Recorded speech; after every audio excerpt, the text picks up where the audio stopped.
live, Pierre. We have, can you hear me okay, Pierre? I don't know. I heard the noise behind. Well, we are live here on Hockey Nation Live, and it's the morning edition. And our friend Stefan Manberg, Pierre, is the first guy here. So Stefan Manberg joining us from Sweden. And it's Awesome. appropriate because we have lots of discussion today, but including we're trying to start mixing in discussion of the Detroit Red Wings, the Seattle Kraken, as well as our traditional Montreal Canadiens discussion. So I don't know if you saw, there's not a lot of signings. There was only one small signing in the league, which was Troy Trulio, which is a draft pick for the Edmonton Oilers. He played in Slovakia last year, and he's normally an OHL player, but he signed his entry-level contract with Edmonton. I'm not sure what to expect from him, but that's the signing that happened. Not to be confused with Tyler Toffoli, who's the other TT. What are you looking forward to for the week there, Pierre? Well, today we have to celebrate sadness, the 10 years anniversary of the plane crash in Russia. We lost so many great hockey players. I think the social media is all about this today. Unfortunately, Brad McCrimmon and Coach Victor Kolovev, I believe, or Kolovev, yeah? Kolovev, something like that. So it's all about this, the Sweden, because Stefan is here, I'm sure he's remembered the goaltender. Stefan passed away when that, like you have great article about that strategy happening 10 years ago by the articles by Athletics. So I read this morning, and the wife, the kids grow, everything like that. So just a great opportunity to learn more about that happening, that plane. And today they play, Michael, for the first time, the both team together, because at that time, really?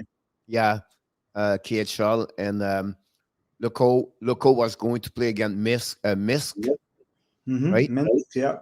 So since that never happened again, and now the first time happening. So a lot of great, I'm sure, like I said, Stefan remember the goaltender over there, but you have so many good hockey players inside that team also, and unfortunately all passed away, and Pavel Dimitri was one of them.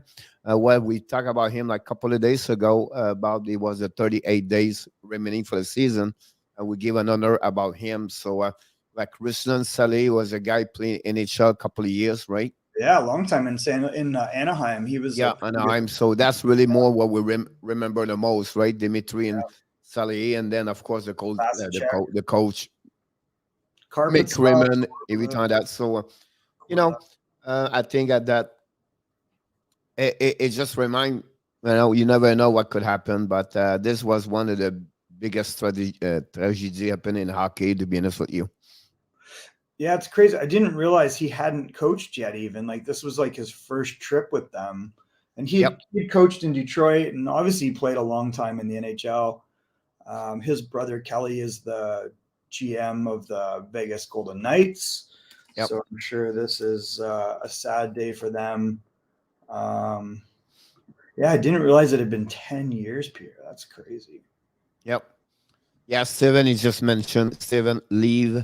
I think I don't know the pronunciation of Liv, but that's what happened. Johnny Golden, welcome back directly from Moncton, New Brunswick. Yep, Chainsaw Man has joined us. It's Simon from Montreal. Yep, we have Johnny Golden. Good morning. Yeah, Stefan Leave. That's right. I forgot about that. Wow. Yeah. So it's crazy that's been 10 years. I didn't even realize it'd been that long. So it's very unfortunate. Yeah, unfortunately that happening. So and I follow a lot now the KHL, to be honest with you. That's funny, right? It's because right now I have no NHL games, so I have the time to jump in on watching the game or whatever the players doing over there. But so a lot of people remember this, the locomotive, everything like that. So and talking about Seven, we have to go to Finland, see Jarmo Virtanen. Morning, Jarmo. You're fully doing well, Jarmo. You have a couple health at some point, so hopefully he's doing better. Oh, he was HV 71. So what was interesting, speaking of, since we have our Finnish friends and our Swedish friends here today, who Who else has joined us? Kimberly. Good morning, Kimberly and Joseph. Joseph Ferreira. Wow, that's some throaty. Elizabeth, New Jersey. So there was this, I don't know if you saw this, there was this comparison that was made by Hakan Loob. And we know Hakan Loob played in the NHL with the Calgary Flames, won a Stanley Cup. He was a great player. And he's since been a hockey executive and now broadcaster. And I think what people are, to your point, like you're watching the KHL, there's some early hockey in the Swedish Hockey League. And, well, first of all, I don't know if you saw this. Do you know who these guys are? I'm sorry again? The guy on the right is Lucas Raymond from the Detroit Red Wings. And the guy on the left is Jonathan Berggren, also Detroit Red Wings. Okay. One's 5'9", one's 5'10". So I guess they're playing basketball, though. Yeah. Yeah, but the interesting thing was the commentary. Frolunda wins 4-3, and everyone's kind of raving about Simon Edvinsson. You can see he played 17 minutes in that game. He's a +1, 3 shots, 2 assists. So you can see that I think there's an exhibition game, I believe. And next game, Frolunda, as we know, is kind of one of the better Swedish hockey league teams that are out there, and that's who Simon Edvinsson plays for. Let's see, but I'm trying to look. There was a comment by Hakan Loob. Oh, I lost it. Jeez. And he was comparing Edmondson to Nik Lidstrom. And even though it's early, he says, listen, this guy's made the jump to pro. Maybe we can get a translation, actually. Whoops, I don't know what happened there. The tweet was deleted. Jeez, that's terrible. It was deleted right in the middle of streaming it. It's probably a copyright violation. Appreciate your input and knowledge. Thanks, Johnny. Appreciate that. And yeah, the plane crash was not that long ago. So it's interesting, Pierre. They literally deleted the tweet in the middle of me showing it. But yeah. So what do you think of that comparison, though? I mean, obviously it's a little bit early, and that's a pretty bold statement. But what he's saying is that based upon the size, the smoothness of his game, and the fact that he's been able to jump up into the pros so young at 18, and now he's speculating that he'll play with the team within a year. Yeah, I don't know yet. You know what I mean? Like, they compare Hakan Loob, but I don't think they compare as a hockey player, because you talk about a defenseman or forward. So no, that was Hakan Loob that made the comparison. Yeah. So for me, it's like, two different things. But if you talk about the mindset, maybe, or the behavior, everything like that, the work ethic, everything like that could happen. It's just like, would be interesting what he can do. Still, big step to be in NHL. I don't think so. He would be with Detroit Red Wings next season. I would be really surprised. That's not what a Detroit does usually. Yeah. They protect their forward, their player, everything like that.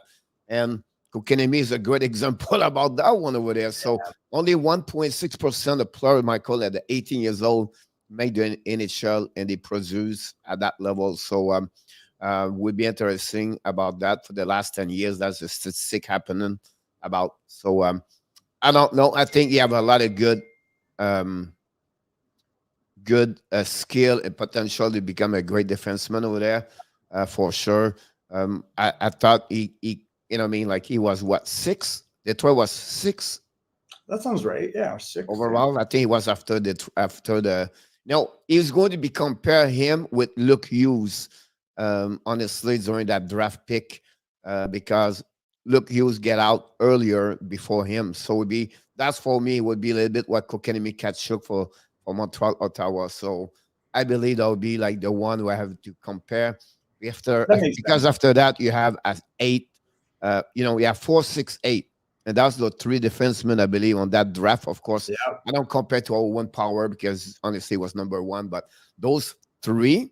That's what I would be surprised to see what they're going to get the best of those 3 defensemen over there. Yeah, I think it's a little premature to be comparing him to him. I think what Hakan Loob was saying was, he's made the jump to pro, and he looks like he's the best defenseman in Frolunda. So he's already getting big minutes. He's playing on the power play. if you watch the game, it was really interesting because he's very comfortable taking the puck, lugging it, and he's comfortable pinching in with it. He had one play that was at the net. They scored another goal that was based off his shot. His breakout passes are excellent. However, the reality is it is the Swedish Elite League. It's not the NHL. Exactly. It's a showcase. It's fair players drafted. Everything that Norlander was part of this, and Raymond, everybody was inside that one over there. But the guy on the ice, that was the most one thing. And Edvinsson did well during those 4 games or 3 games. I don't even think it's regular season yet, is it? What? I think these are exhibition games too, right? Yeah, it's just a showcase that's happening over there. So it's not like today the National League start today and overseas. So will be interesting to follow that league start today. Honestly, in KHL continues now, day number 4, I believe. I'll be honest, like I think even Owen Power will be compared to these other two because he's a year older. He has a very similar frame to Simon Edvinsson and a very similar skill set. So I bet you at the end of the day, we're comparing those guys because I would be changed what I was trying to say, Michael, is for New Jersey at some point he would say, was better to pick Simon versus Loob. That was not about like he's better like. I was just trying to figure out, like, when the New Jersey were going to reviewing their draft at that year. So, we should maybe pick up Simon or Dylan. That's what was my, not Dylan, but Brent. So it was just the point over there. That's the reason I didn't put Owen Power because it was at the top of the top, right? Yeah, they couldn't pick him. But I'm not sure about who's going, just to compare for the pick versus the pick or redraft the pick at that draft. So. So CHL. So what is the CHL, guys? Maybe you can comment. Is this like another league? Is it like a summer league? Maybe the guys from Sweden and Finland can. It's 4 teams. Okay. I believe it's exactly. I was going to say that. Yeah, because the CHL that I'm part of is the Canadian Hockey League, but so it's interesting. There's another one. Johnny Norlander is not still in Montreal yet. Cole Sillinger jumped on the ice today with the Columbus. Oh, good. I don't know. Did he compare Landros to him? To who? To Edvinsson. Like Stefan Member said, comparing Landros is crazy. Lidstrom. Yeah, that's what we were saying. Like Hakan Loob is a broadcaster now. And on the broadcast, they deleted the clip, unfortunately, while I was playing it. But it was I think it was about Hakan Loob when I read. Is it Hakan Loob said that? Hakan Loob said it. Okay. Wow. So Hakan Loob said during the broadcast, this player is very comparable to Lidstrom at the same age. That's pretty much what he said. So that was kind of the point of it because he's watching him and he says, look, he's the best defenseman on the ice. He's the best defenseman for Frolunda already. And I think he'll be in the NHL next year. And that's what Hakan Loob said. So he made a pretty heady comparison. And he's obviously a star player in Sweden. He was a star player in the NHL. So it's kind of interesting. I think it's a little premature. It's like Stefan Manberg said, like, hey, Lidstrom won 7 Norris trophies. Yeah, I think it's too much. Compare that one over there. So this is neat. It's called the Champions Hockey League. I like that. That's kind of neat. Yeah. It's like a showcase. That's cool. It's Jersey Day, and I can see about 100 McKinnon jerseys and only 1 Brad Marchand jersey. Because you're in the wrong state. That's why. Well, I don't know. You think the right state would be where Boston is? You're going to be remembered inside that building anyway, Brad. So is it Jersey Day across like the world, or I don't know? So we should have worn jerseys. I think it's Jersey Day over there. Oh, okay. Champions League is all the best European elite teams. Usually Sweden teams win, and then come Swiss, Finland, Germany teams. Okay, cool.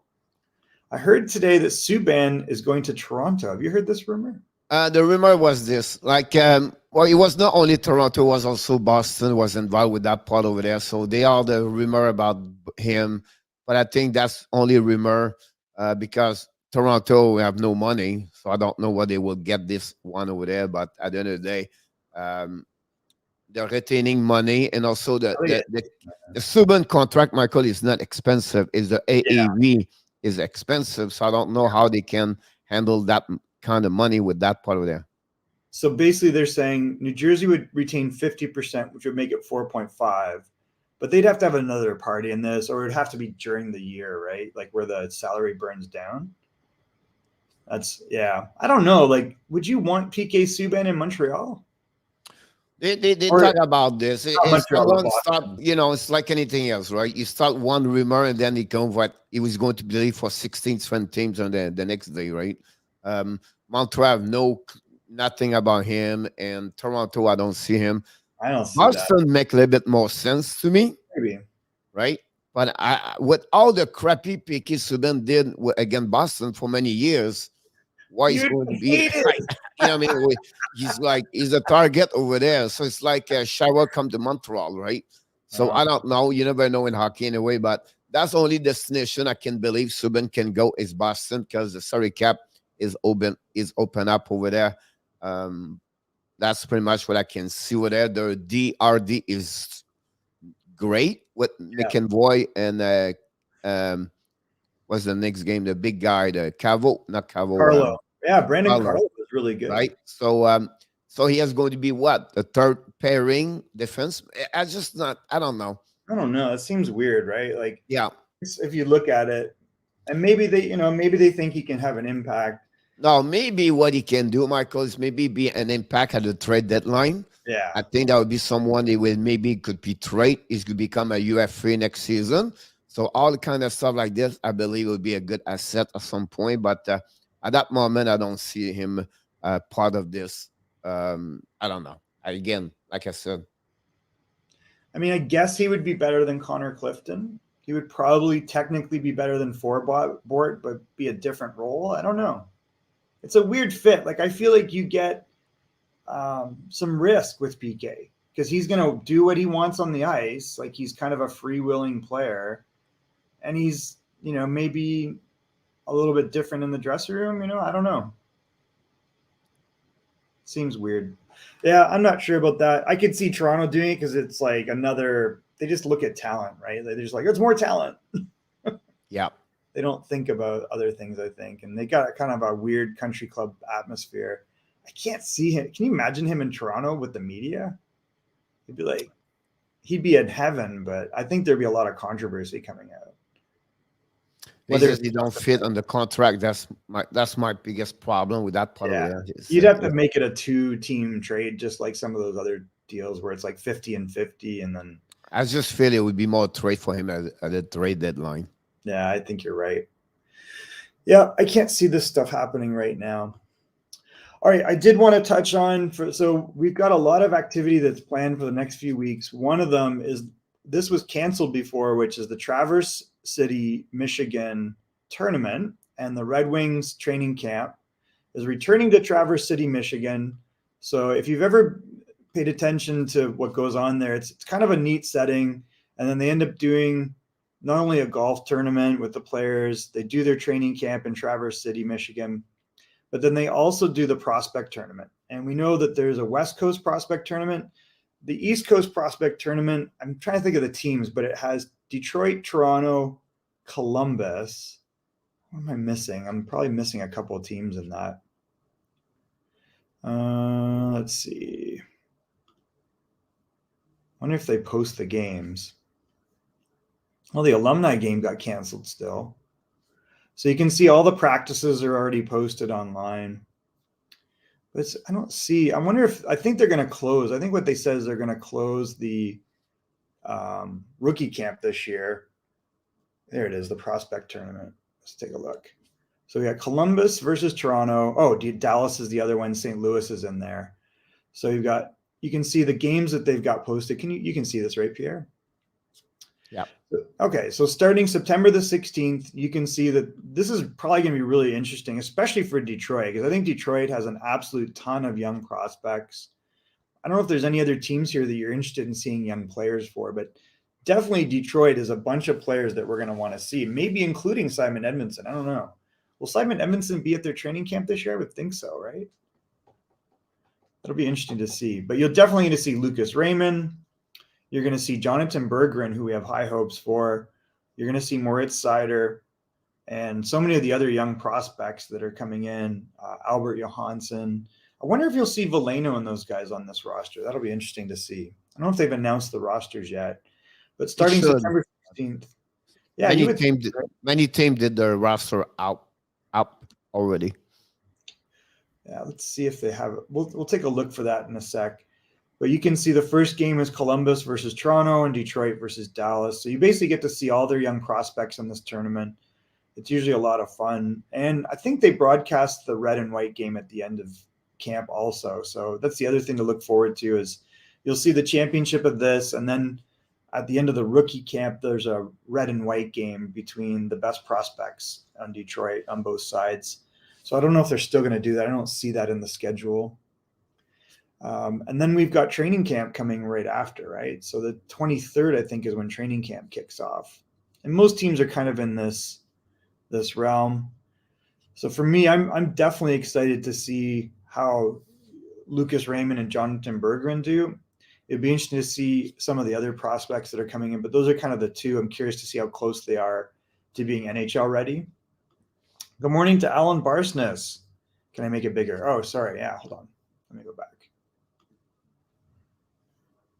There, is that big enough? So you can see September 16th, 3 p.m. and 7 p.m. Eastern time are the first two games. Columbus rookies versus Toronto rookies, Detroit rookies versus Dallas Stars. And then we see the St. Louis Blues come in and they play Toronto rookies, Dallas versus Columbus. And then you can see the other games that are posted here between 16th and the 20th. You'll also be able to see the training camp dates. So I believe it looks like they've put tickets in for this.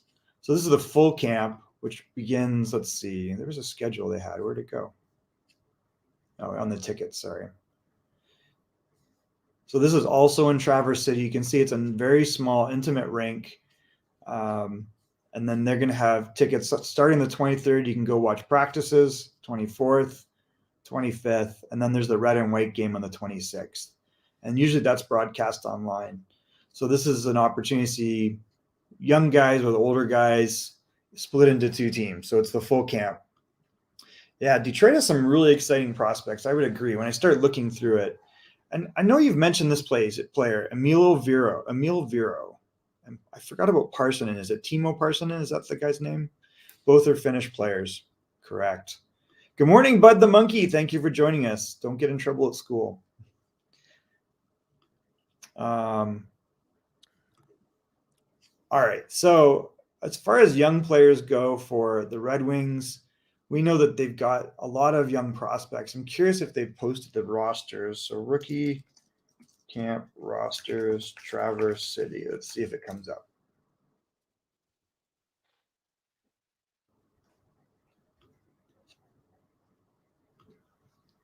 I haven't seen the rosters come out yet. But we can definitely project some of these guys.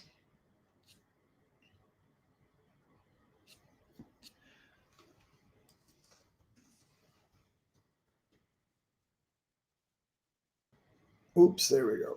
Oh boy. Come on, stop changing. They like to slide their ads in the way of your...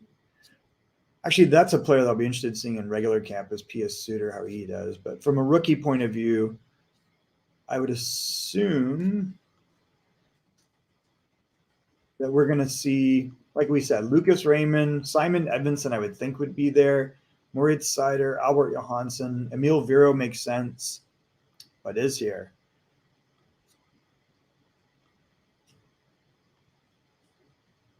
Whoa. There we go. All right.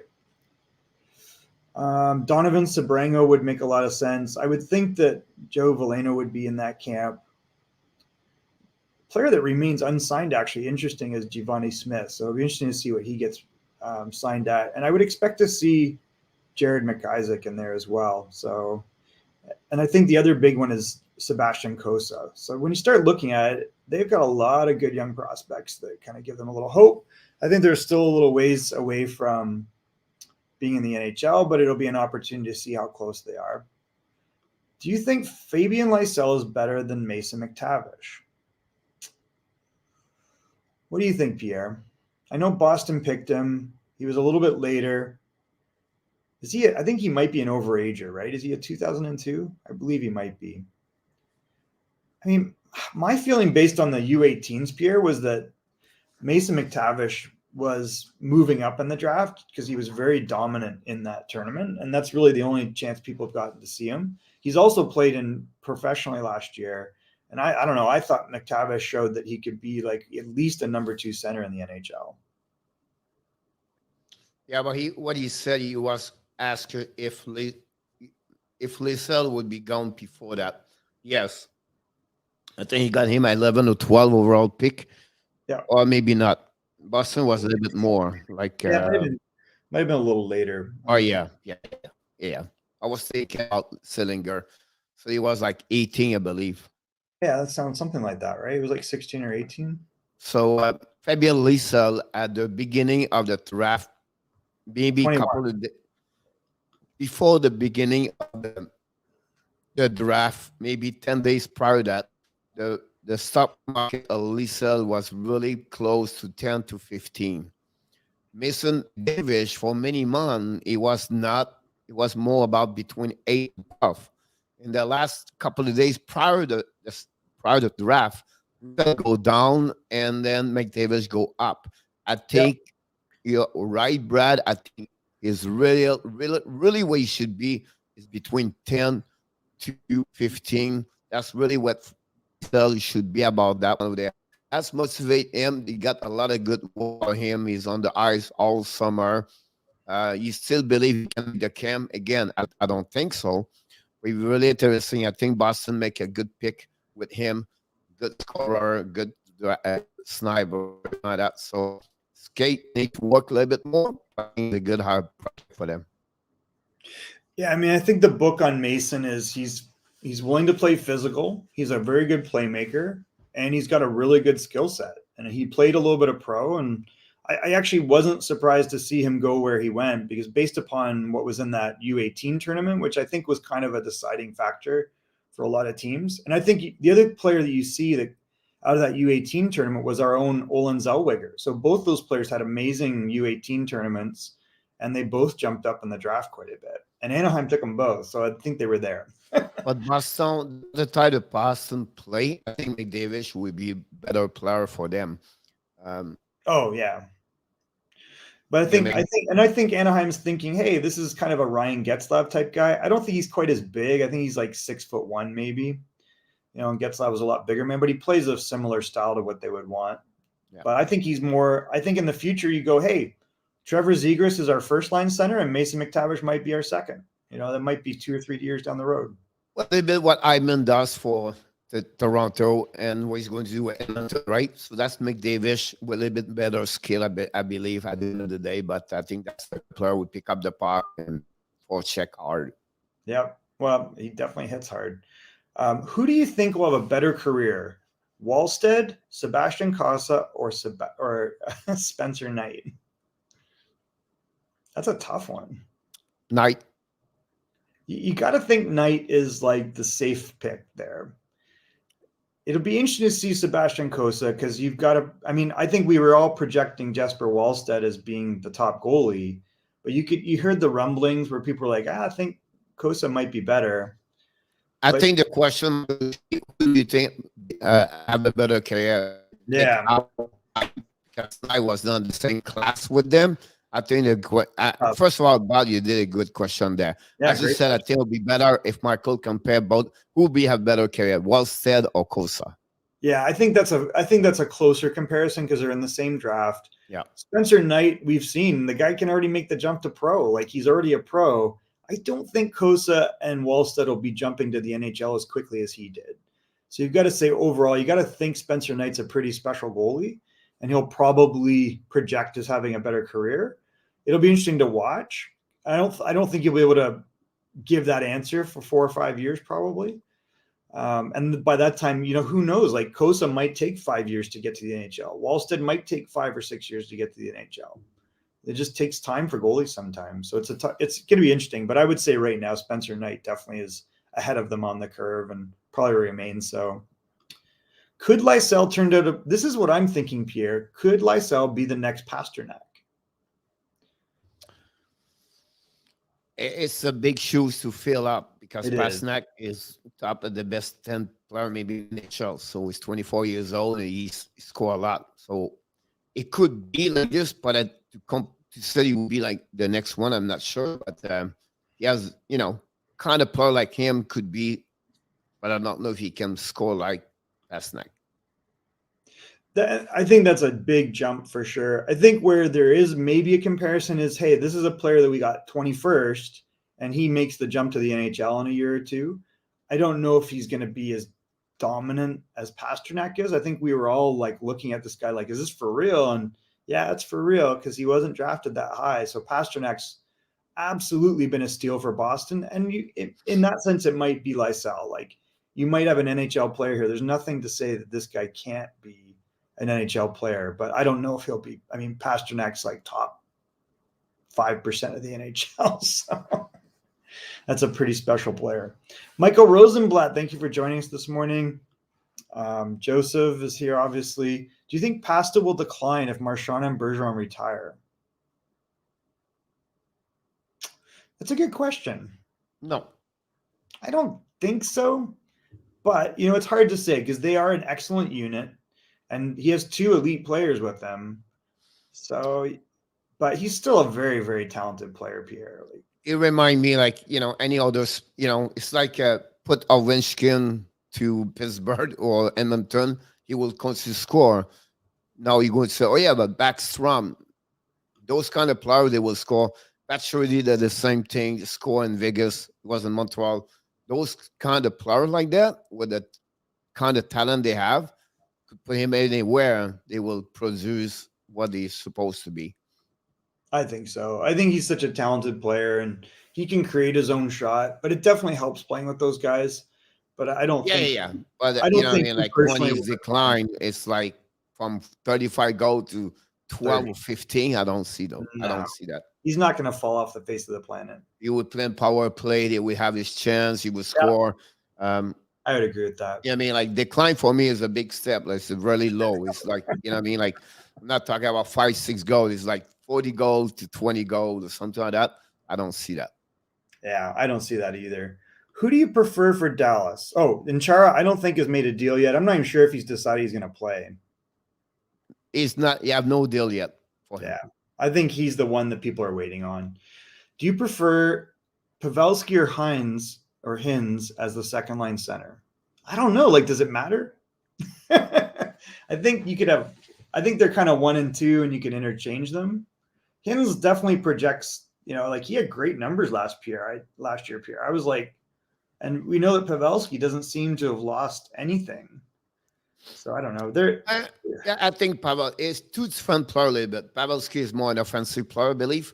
He produced more on the offensive side at Robin Hens. And it's a bit better on the two-way player, whereas on the defensive side overall, right? It will depend. The only thing right now, I think, is just the age and also the situation with the team and the roster they have for Rick Bonus over there. But I still believe, he will start with Pavelski because that's what he does all the time. So, and I mean, when I looked at it, I didn't realize Hins was over a point a game. He had some injury problems, which is an issue. That's kind of a problem for him. Like, I hope he stays healthy for a whole 82-game schedule.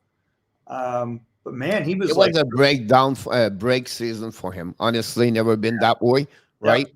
But again, this is another one I will put another stample on them where is it a guy he took advantage of the division, or is the guy can do it all against everybody else? Listen, I think his numbers will be good, but you hit it on the head. Like, I think the interdivisional has pumped up a lot of guys' stats. And the only reason I said that, Michael, is because the season he did prior to that. Now, he's a young player. I don't say he would not do it or whatever it is. I think for him, if he said he need to be what he did, not 1 point per game, but if he reached 60 points, Michael, I think to do that, you need to score about 25 goals Yep. and maybe 30, 40 assists or 20 goals, 40 assists. That would be, honestly, this is I think the that's next good. second center for the Dallas Star all the way. The problem he got right now, for me, is injury. Is a look like he's a guy can get a lot of injuries over there. Dallas Star guys, you cannot give up on them. They have a really solid team over there. I don't get it. My head shake again. I'm doing a video today, Michael, about the bounce back goaltender. And Old B, Michael, had a 3.66. He was the second bad goaltender after Carter Hart. Yeah. And he got him. I don't know why they got him. I have no clue. I don't get I don't it. know why was the purpose behind that. Because they've got like, unless they're really There's something we don't know yet about them. I don't know. It's Bishop is over his career, but again, he's probably I don't get it. But even Jake Ottinger, like he had very good numbers last year, Pierre. And unless you're thinking Kudobin's done, so maybe it's just insurance. Maybe they're concerned about that. But I think, man, they look really deep. Like especially Tyler Seguin, if he's coming back healthy. Gurrianov a full year. It's a good team. I really believe that people don't talk about Chicago. They talk about that division on that division right there, right? But I think that team will go slip around everybody, and they're going to produce because they still have a great defenseman over there, Michael. And now the name you don't see there is Ron Sutter. And Ron Sutter, Michael, Scooter on top of it. Ron Sutter is not like because he got by out, he become a bad player. So he was one of the best defensemen for the Wild last season over there. Absolutely. And he remind me a little bit what Giordano did for the Calgary Flames. So you get him at the right share because he become a second pair of defenseman, right? I think this team is pretty better what we think about that.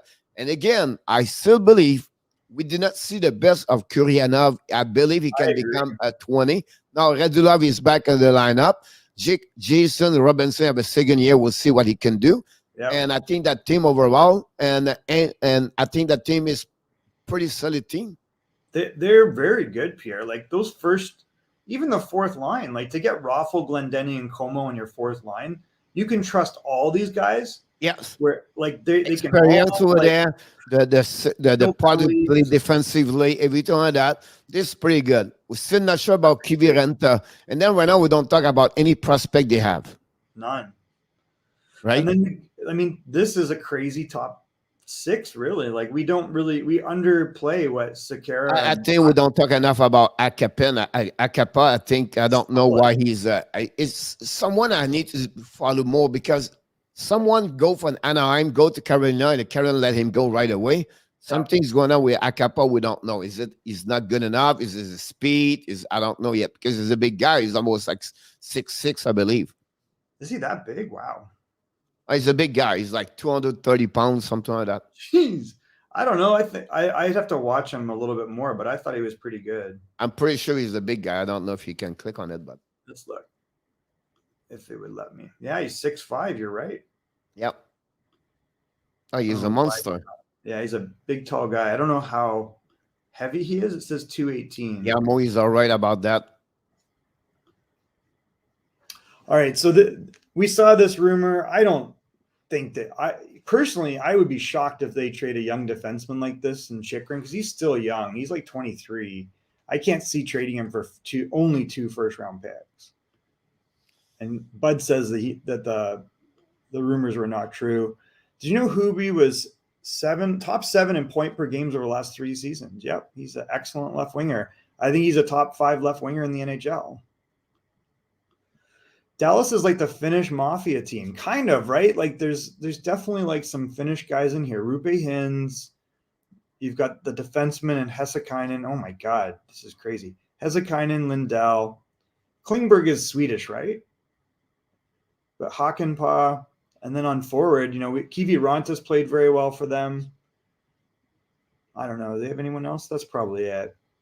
Fox says check. So overall, though, I think you're right, Pierre. This is a very underrated team. I would watch out for them. Yep. Jari Lehtinen likes Finns and Detroit loves Swedes. That is not untrue. And is Jari Lehtinen scouting for someone? I think he's part of the Dallas organization, right? Yes. Who will end up having a better career at the end, Demko or Bishop? I mean, Bishop, I don't know. These are very different age goalies, right? So, I don't know. Well, you talk about a guy been in the league for 10 years, Yeah. and then you tell a guy who's just been in the league, whatever, is older. Temko been there for about 3 years now. Honestly, 2 years almost, where he got really makes his name when he got against Colorado Avalanche 2 year playoff ago. So you have to see a little bit more about what could happen about that, because honestly, I think Bishop, he's been underrated, I believe, at some point. But again, the injury catch up on him. One thing, he never got paid for the value he bring on the table in Tampa and Dallas. He's never been over $5 million, where he did very well. But the injury for the last 18 months put him on the sideline, unfortunately. Because when he was played well, Michael, at the end with Dallas, he got after that out, and Kuba didn't make amazing he took him after that. right? Bishop was not bad. Honestly, he was just hurt. I think he's another goalie that's had like a lot of injury problems throughout his career, and that's the thing that's held him back. He's like 6'7", he's kind of lean, and he's had trouble with that because of, I think that's the issue, and he may not play again. I don't know. It'll be interesting to see. Me too. Yeah. I think Sagan's going to come back, and he's going to be very, very good. Like we saw at the end of last year, he's an elite player. To go the last whatever. So that, if you have to move Hins to the wing, which I would not love, you can play Sagan on the wing as well, but he definitely prefers to play center. So they've got you have to put him on that one because the situation with the center they have already, right? Yep. Without Sagan, they have 3 very good centermen. They have Pavelski, Faxa, and they have Rupe Hins. So you've got someone's going to go to the wing. I would guess it might be Hins. It could be Sagan, but I think he prefers to play center. Hakanpää is a good 5 or 6 with Suter. So that makes sense. He's a big guy, and you're right, he's not too fast. Who would be on Dallas's trade block? I don't know. He's going to be Trace, a goaltender. Yeah, that makes sense. If they've got Holtby, but I don't think Holtby's going to push the other 2 guys very much. And I think Ottinger's the future there. Khudobin's got 2 more years on that contract, and he's quite a bit older. I think I'm 1 more, but 2 with this year, and then he's going to. I trained Edmonton is going to look for him. Interesting. Jiri Lehtinen is the general manager of a team Finland, and I guess he works for Dallas. Okay, that makes sense. Who makes goaltending? I'm not sure what this means. Like, who makes the decisions or who makes the team? They're probably going to go with 3 goalies, Pierre. They can go with that one over there, but I don't think so. They are 3 healthy, everything like that. So I think the key they get for whole team was in case something could happen. And I think they will trade one of the 2 over there. I don't think you put Joe Pavelski on the wing, guys. You cannot put Joe Pavelski in the wing. You wouldn't want that. You want him at center. I'm sure he would do these things, but why? No. Oh, who makes the 2 goalies? I think they'll go with kind of a 3 goalie rotation personally, but I guess we'll see. But again, Michael, they cannot do that because the salary cap is a problem. And Oldie is still at $2 million, but another one is at 3.5. However, Andinger is maybe on the entry-level contract, still maybe 1 year. I don't know. I don't have it in front of me. But at the end of the day, the salary cap will be a problem for them if they want to go farther. So that's the reason I said they will trade Khudobin to Edmonton. Yeah. I just feel like I just feel this way. I just see this. And it still won't solve their problem. They are over $4 million, Michael. Pierre, Jake Ottinger's contract is very favorable to the team. But right now, Michael, Bishop is on the contract on the this one over there. They are $5 million, $3 million, and $2 million.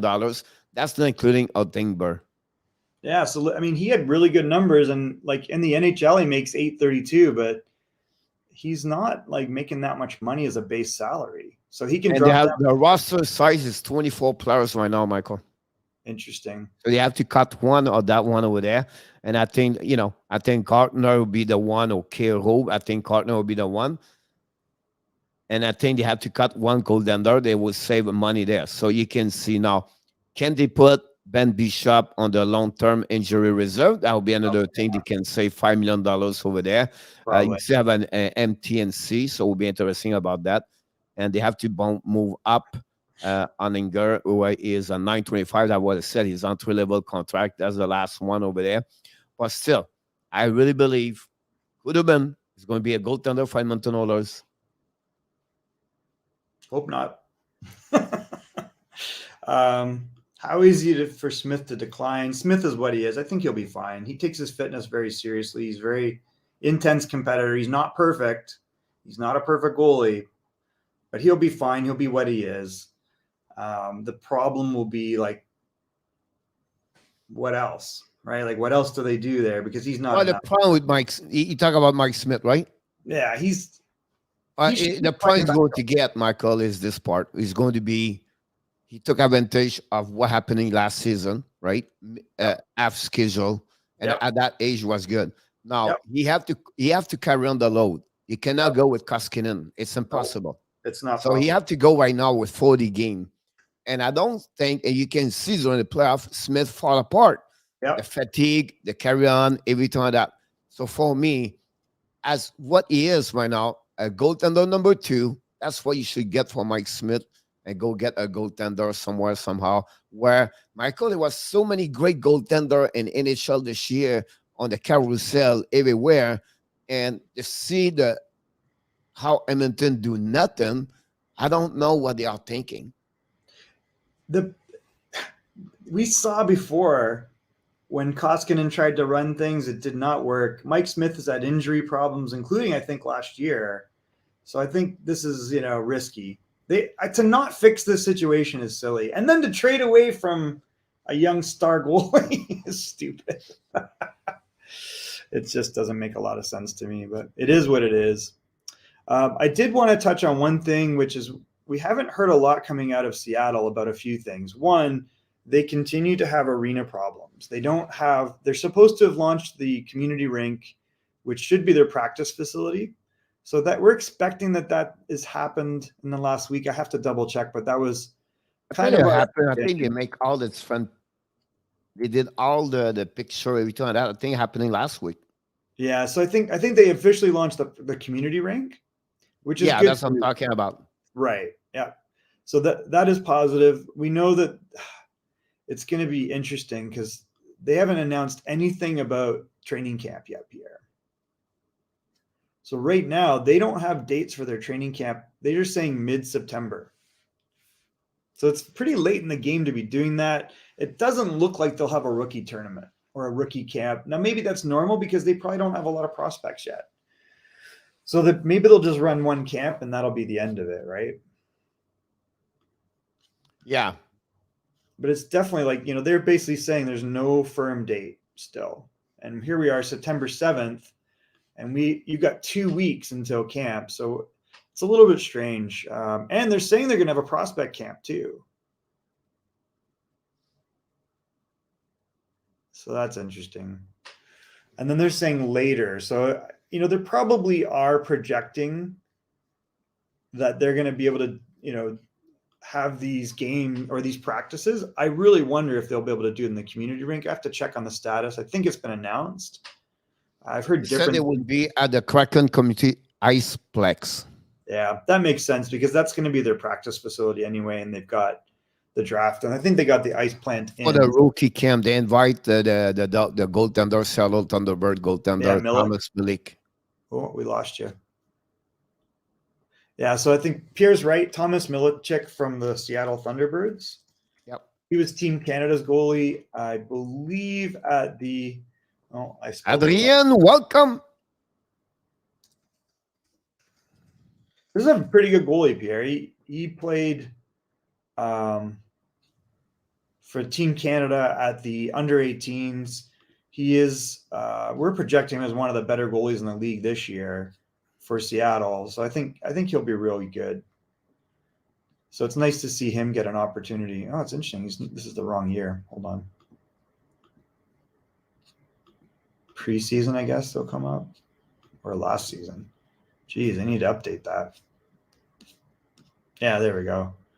Thomas Milik. So he gets that opportunity. He's not a big goalie, Pierre. And he went undrafted. He's a 6 foot tall goalie that went undrafted. So it'd be interesting to follow how he does. He played pretty well for Canada. Obviously, a stacked team. Good morning, Adrian. And I agree, it's silly that they passed on Wallstead. I don't think they'll ever live this down, to be honest with you. Which GM is most likely to be fired? Marchand is becoming better with age. All right, so we'll wrap up. I think we'll keep an eye on dates for Seattle because they still have not announced anything official. We know that they have preseason games, including in Everett at our rink on October 1st. So I think it'll be interesting to see if, number one, when they announce training camp, they must be preparing for it behind the scenes based upon the ice situation. It'll be interesting to see if they open it to the public as well, but they seem a little bit secretive about this stuff. It's kind of weird. I mean, it's pretty late in the game to be saying, hey, we're going to have a rookie camp on September 16th in 9 days. So maybe the announcement will come out today. You would think that they probably are bringing players in already, though, in anticipation. All right, so Pierre, 2 final questions. Which is the GM most likely to be fired, in your opinion, in the NHL? Who's on the hot seat? Vancouver Canucks. Okay, Jim Benning. Calgary Flames. Interesting. Buffalo Sabre. In Buffalo again. Oh my God. I'm trying to think if Kyle Dubas is in that mix or not. The reason I don't mention him, they will evaluate him all year long. So they will have to give him until the next year, where if the team make it, not make it, the playoff, blah, blah, blah. So that's the reason I did not mention him. Now, if you talk about next season, that's another subject. But if you get really right now, the first 4-month example, that's what I believe. Wow. So you think that Kevin Adams could be fired in the middle of the year? I wouldn't be surprised. Vancouver, the problem with Vancouver, Michael, is because he got almost like a last chance this year. He make a lot of move. Vancouver have to perform. It's all those 3 GM I mentioned to you is versus their performance, right? So I think Calgary is another one, and I think Vancouver is another one over there. I don't know what the situation is, but you've got to think at some point they have to do something in San Jose.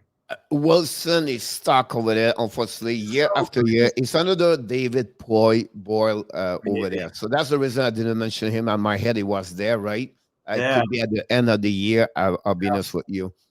Could happen over there. But if you look about all this team over there, it's not many can happen. I don't see it. I don't see other those teams over there. The only closest, Michael, I would say, is Winnipeg. Oh, you think so? Really? If that team does not perform well, I think that's someone they have to look about this. And this could be the coach. It could be the GM. The coach makes more sense. But I just feel like Winnipeg is another one. Could happen. Something could happen over there. I don't think that you would have got a number 1 or a 2 center for Fleury, to be honest with you. So again? Bud speculates that in moving Fleury, they could have got a number 1 or a 2 center, but I don't think that's true. Yes, I think that money, they just waste that money for Tadonov, and I don't think so it was the right appropriate to get there. I still believe they are on the race for Jack Eichel, but that will cost now Riley Smith or Marchessault, Alex Stock or something like that, where they could take the money at Tadonov and chasing. I think Michael Granlund over there. I think Jaden Schwartz over there. They could be. I think they don't have any center. What they are on the same boat they was the reason they lost last season. So I don't know what happened. And then you don't have who knows what Leonard is going to do this year. It's a team really could be to another direction. And we know in Vegas, Michael, the temper to equal no patience. No patience. So, they want to win now. So for them, it's really, really where I did not like their moves on the summer.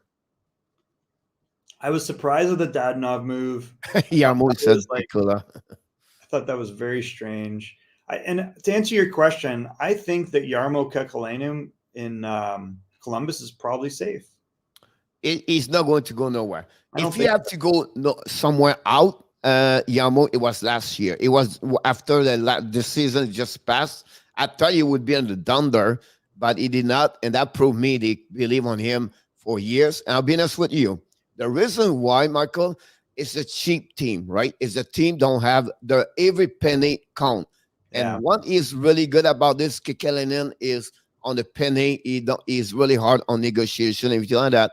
So they trust him a lot. He have a great reputation inside that organization. Is the guy could be there for 20 years, to be honest with you. Interesting.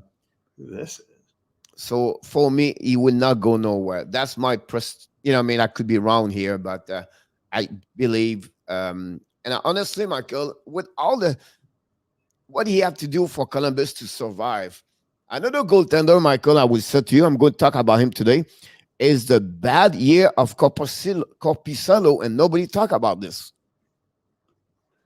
Yeah, I mean, those goalies, they say they're equal, but they definitely weren't equal last year. Michael, you have a 3.30 last season with 0.894. I know what Columbus was not good, but I was shocked. I did not realize until today it was those numbers about Korpisalo. Yep, not great.